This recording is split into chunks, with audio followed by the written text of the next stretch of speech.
ہمارے چینل مفتی نفیس احمد ندوی کو سبسکرائب کریں اور ساتھ میں گھنٹی والے بٹن کو دبائیں تاکہ آپ کو تمام ویڈیوز کی نوٹیفیکیشن ملتی رہے۔ السلام علیکم ورحمۃ اللہ وبرکاتہ۔ چائے میں اگر مکھی گر جائے تو اس کا کیا حکم ہے؟ کیا اس چائے کو پھینک دیا جائے گا یا مکھی نکال کر اس چائے کو پی لیا جائے گا؟ شرعاً اس کا کیا حکم ہے؟ کیا حدیث میں اس طرح کی کوئی روایت ہے؟ اللہ کے نبی علیہ السلام کوئی فرمان ہے؟ تو بخاری شریف کی روایت میں اللہ کے نبی علیہ السلام کا ارشاد ہے، اذا وقع الذباب فی شراب احدکم، کہ جب تم میں سے کسی کے مشروب میں، کسی کے کوئی پینے کی چیز میں مکھی گر جائے، فَلْيَغْمِسْهُ، تو اس کو ڈبو دینا چاہیے، ثُمَّ لْيَنْزَعْهُ، اور پھر اس کو نکال کر پھینک دینا چاہیے، فَإِنَّ فِي إِحْدَى جَنَاحَيْهِ دَاءً وَالْأُخْرَى شِفَاءً، کہ اس کے دو پروں میں سے ایک پر میں تو شفا ہے اور دوسرے پر کے اندر جو ہے وہ بیماری ہے۔ اب یہاں پر یہ بات ہمیں سمجھ لینا ہے کہ مکھی جب وہ کسی برتن کے اندر گرتی ہے یا کسی پینے کی چیز چائے وغیرہ میں گرتی ہے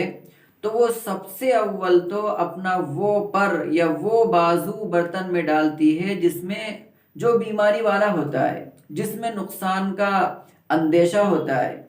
تو اس لیے اللہ کے نبی علیہ السلام نے ارشاد فرمایا کہ اگر وہ جو ہے گر جائے، کسی بھی پینے کی چیز کے اندر گر جائے تو اس کا دوسرا جو بازو ہے جو شفا والا ہے وہ بھی اس میں ڈبو دینا چاہیے، تاکہ جو بیماری والا بازو ہے تو وہ بیماری انسان کو لاحق نہ ہو، بلکہ وہ بیماری جو ہے ختم ہو جائے اور شفا انسان کو جو ہے وہ لاحق ہو۔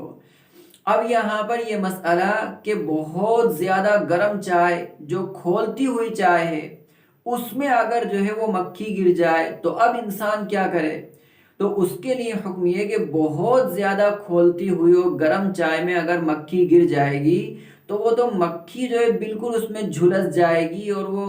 بالکل بوائل ہو جائے گی، بالکل ایسا ہو جائے گا جیسے کہ اس کو ابال دیا گیا ہو، اور وہ اس کے جسم کی گندگی اور آلائش وغیرہ جو کچھ ہے وہ سب اس میں پینے کی چیز کے اندر یا چائے وغیرہ میں بالکل مل جائے گی۔ تو اس لیے اگر بالکل کھولتی ہوئی اور گرم چائے کے اندر مکھی گر جائے تو پھر اس مکھی کو نکال دینے کے بعد اگر انسان کی طبیعت ہے اس کے پینے کی اور اس کی چاہت ہے تو پی لے، اور نہیں تو اس کو جو ہے چھوڑ دے۔ لیکن چائے ایسی ہے کہ ٹھنڈی ہے، اس میں مکھی گر گئی ہے تو اب اس میں کسی قسم کی کراہت نہیں ہے، مکھی کو نکال دے اور اس چائے کو جو ہے پی لے۔ انسان کی فطرت کے اوپر ہے، طبیعت کے اوپر ہے۔ نبی علیہ السلام کا تو ارشاد یہ اس وجہ سے ہے کہ دوسرے پر میں اس کے شفا ہے، تو وہ شفا جو ہے اس چائے کے اندر مل کر یا اس پینے کا جو مشروب ہے، جو پینے کی چیز ہے اس میں مل جائے اور وہ انسان کے جسم کے اندر چلی جائے۔ لیکن یہ